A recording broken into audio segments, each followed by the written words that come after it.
Hello everybody, I hope you're having a wonderful day, and I would like to share my final thoughts on the KnifeWorks exclusive Doug Ritter Hogue. This is the RSK MK1-G2 I guess model. Weird ass name. I absolutely hate it. I think the name is disgusting. It needs an actual freaking name because this knife is so good. You want to be able to remember this name and not be like, oh, it's the MKGF element of P Pythagorean theorem freaking knife. It's just the name is stupid. It needs an actual freaking name. But I will say that I am so happy to have this in my collection because this is genuinely a wonderful, wonderful knife. It is a full-size knife, as you can see.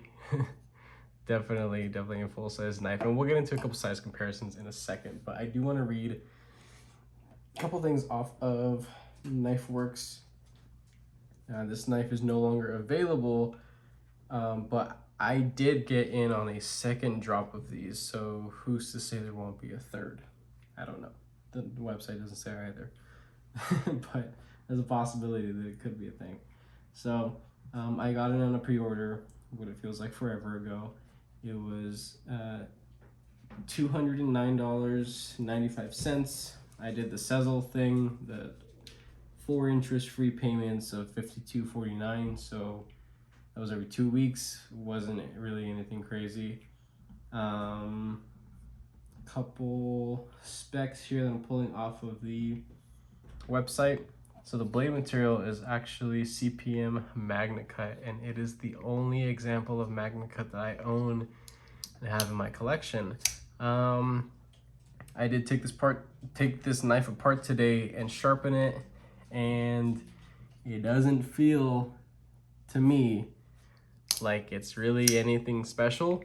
It really does feel just like any other kind of hard blade material. It kind of feels like sharpening M4, which feels maybe just a little bit harder than the CPM 154 and 14C28N, Nitro V.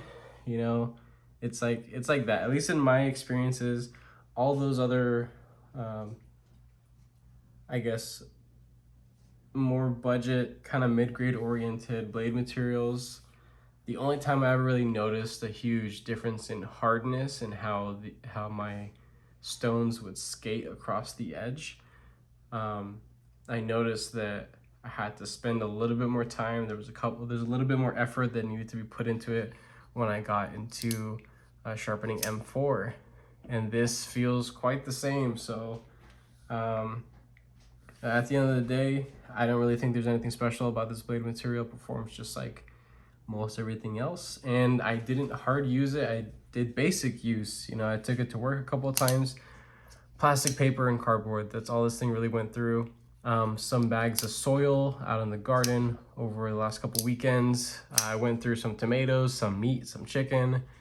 Nothing super crazy. I wasn't busting down doors with this. I wasn't chopping down trees or anything.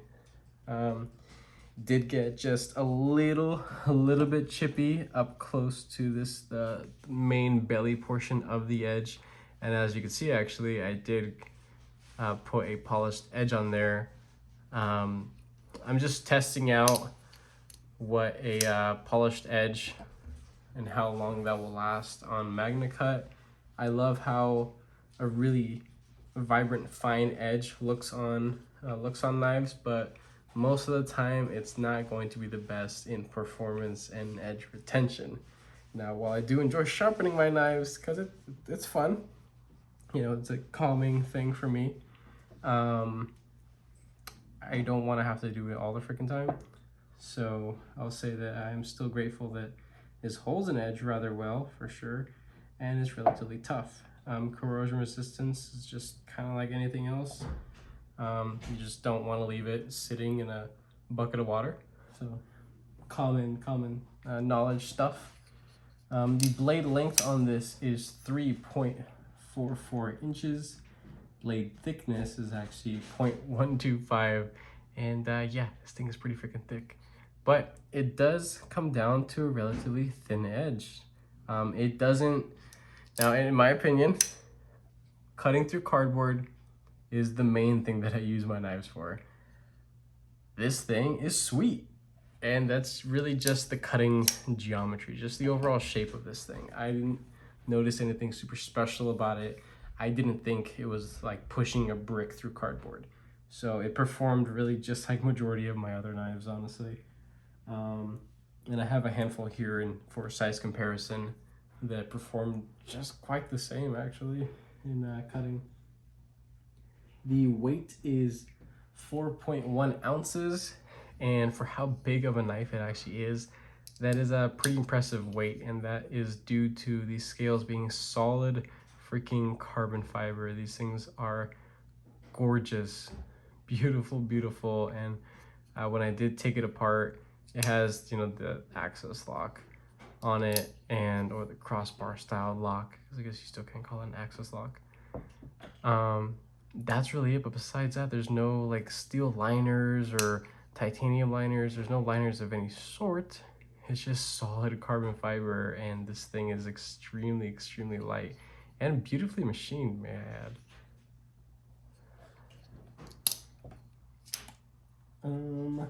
Oh, they're calling it the able lock. So the locking mechanism, ambidextrous able lock. And for the pivot, it says phosphor bronze washers. To my knowledge, I thought phosphor bronze washers actually looked kind of bronzy looking, but when I took this apart and I cleaned and polished the washers, they looked copper, just like straight copper. So hey, that's not a big deal. It's not super important. They're very, very large washers. I don't really know the benefit or disadvantage to larger or smaller washers.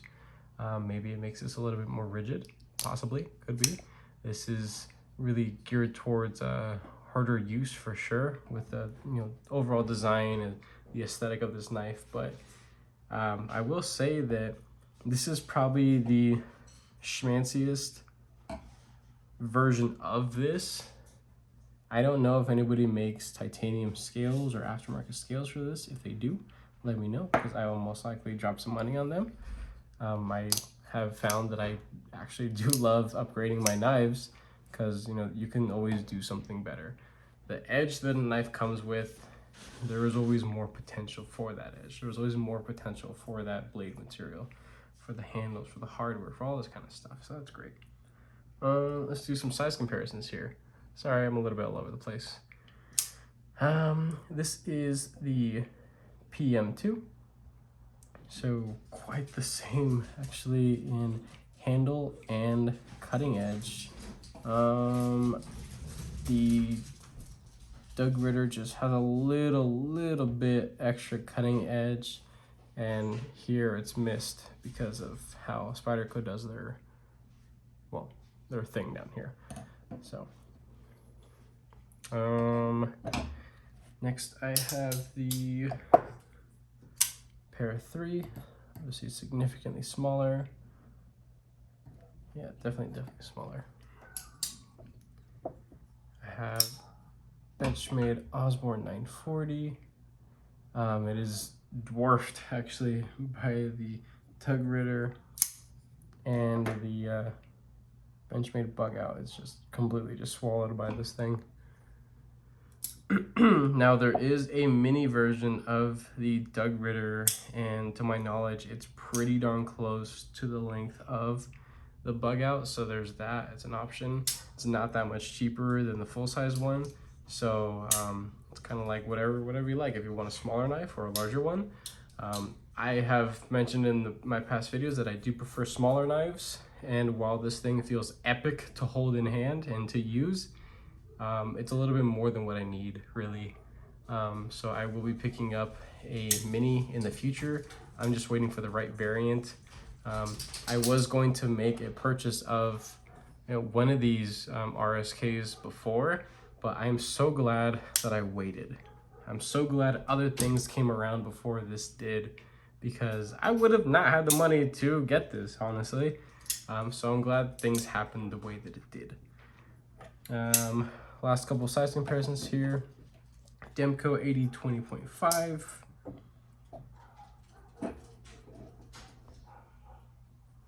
and nice VV Elementum.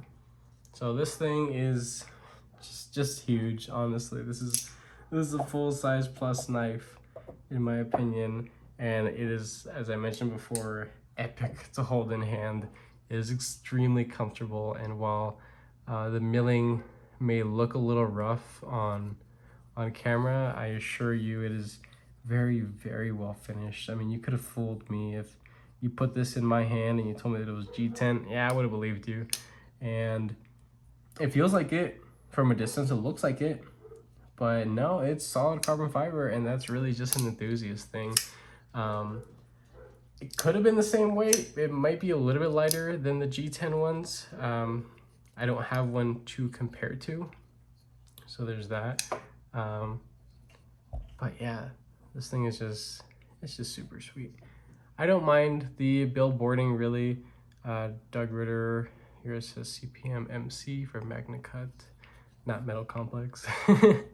USA, because this is a USA based company. They have their designs and manufacture here in the US, which is cool. Me personally, adds zero value. But thankfully with Hogue, this is a brand that, with how their pricing typically is, you don't really pay much for the fact that it's made in the US. With knife companies like Benchmade or Spyderco, which are, well, a lot of the most popular knife brands, really, I will say, yeah, you do pay a little bit for the fact that they're made in the US.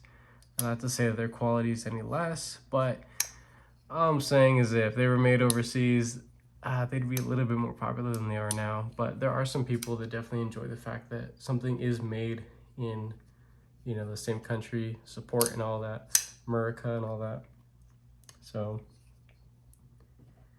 yeah, this is just really a wonderful knife. I will go as far to say that it's perfect for what it is and for what it was designed for. This is designed for harder use working individual, someone who doesn't want to have a knife fall apart on them and just feel, you know, just amazing in hand for sure. There's nothing that's sharp about this. The carbon fiber is very well rounded off, even on the inside. It comes to a point, yeah, but it's not fully rounded off, but it's well finished, I will say. It's very well finished. As I mentioned before, there are phosphor bronze washers in here, so it's not as fidgety. And I did take this apart and clean it, so it is back to, you know, breaking in a little bit again. I did put some Loctite. I really hope none of that Loctite seeped through. It probably did, honestly, just my luck. But that's fine. So this is still a knife that is very fidgety. I love holding it, I love carrying it, I love playing with it, and definitely using it. This thing is just wonderful. It's an absolute beast of a knife, it really is. Has these nice little standoffs here, just steel standoffs. This is the clip. Now, while the clip may look like it's relatively robust, it's not actually, and I thought it was going to tear up my pants. And that might have been a negative comment that I made on my unboxing of this, was about the clip. And I was just like, oh, there's no landing zone underneath that clip. It's gonna tear the crap out of your pants. I think I made that comment, I'm not sure. I'm just making fun of myself for no reason. But it doesn't actually, because the tension on this clip is relatively light. I think maybe because it comes to such a thin area down here, so it's like clip relief or tension relief. But yeah, this thing goes in and out of the pockets very, very well, both in jeans and dicky materials. At least that's what I've been carrying this in. And it is truly a ambidextrous knife. I was born a lefty, so there are some things that I can do still with my left, and you know, messing around with knives is definitely one of them. I am fumbling with this a little bit because it is on washers, and yeah, I don't think that's a miss at all, the fact that it's on washers. I actually, you know, enjoy that it is. It's just maintaining them with the crossbar styled lock. It's pretty tight up in there, and to take this apart and to clean it, that'd probably be the only downside about this knife. But it would definitely take away from its amazing aesthetic as a fully ambidextrous knife. So this is definitely a knife that I highly recommend, something that would actually be an amazing gift knife. Not that most people can comfortably gift a $200 knife, but there are some other more affordable variants that float around, like the 150 price point, or maybe a little bit less than that. He has other ones that are of the same size that are in 20 CV, and 20 CV is a good to go steel. It's wonderful. It's practically the same thing as M390, and performs quite the same. This MagnaCut, well, I think it's cool. In my one example of MagnaCut and my only experience with MagnaCut, it almost feels a little gimmicky, honestly, and that's just from the last couple weeks of me using this thing. It doesn't feel anything super special, but it's a welcomed steel, and I hope to experience more of it and see what else it has in store, whether it's best on thinner blades or thicker ones. I'm excited to see what it's used on. And yeah, that's really it. As I said before, I highly recommend it. Check out KnifeWorks, and they just have so many different variants of this, different colors, and what would be exclusives and sprint runs and all that kind of stuff. I believe there's a variant out there for really anybody, and it's a wonderful, good to go knife for sure. So hope you guys enjoyed this little review semi-rant video. I know it was a little bit all over the place, more than usual, but as I've mentioned before, I'm here to have fun and just spiel about knives, things I love, things I don't like, and this is a knife that I love, actually. So take that as it is, and I hope you have a wonderful day.